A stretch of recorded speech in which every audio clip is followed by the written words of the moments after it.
আজকে আমি চলে গিয়েছিলাম ক্যারিফোরে। হ্যাঁ, সেখানে সবজির কিরকম দাম সেটাই জানতে চলে গিয়েছিলাম। প্রথমে গিয়ে দেখি যে একটা কফির অফার লেগেছে মাত্র 15 দিরহাম, 200 গ্রাম করে এক একটা কৌটো, যা আমাদের ইন্ডিয়াতে 345 টাকা। এখানে সবজিগুলো টাটকা পাওয়া যায় বলে সবকিছু কেমন প্যাকেজ করে সুন্দরভাবে সাজিয়ে রেখেছে।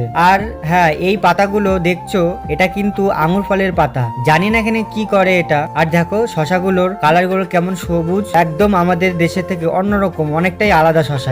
এখানে দেখো কত রকমের শাক সবজি সাজিয়ে রাখা রয়েছে, নানান রকমের। আমি কিন্তু আলু কিনতে গিয়েছিলাম, 3 কেজি করে আলু তো এক একটা থলিতে রাখা রয়েছে 10 দিরহাম করে। আমাদের ওইখানে দাম হলো 223 টাকা। আর হ্যাঁ, আলু দেখে চলে গেলাম মাছ দেখতে। প্রথমে রয়েছে দেখো চিংড়ি মাছ, 35 দিরহাম কেজি, যা আমাদের ইন্ডিয়াতে কনভার্ট করলে 805 টাকা। আরো বিভিন্ন রকমের মাছ এখানে সাজিয়ে রাখা রয়েছে পর পর। আর ওই সামুদ্রিক মাছটা দেখতে পাচ্ছ কমলা কালারের, ওই মাছটা কিন্তু সম্পূর্ণ আলাদা খেতে। আর ভিডিওটা যদি তোমাদের ভালো লাগে অবশ্যই একটা লাইক, কমেন্ট, শেয়ার এবং সাবস্ক্রাইব।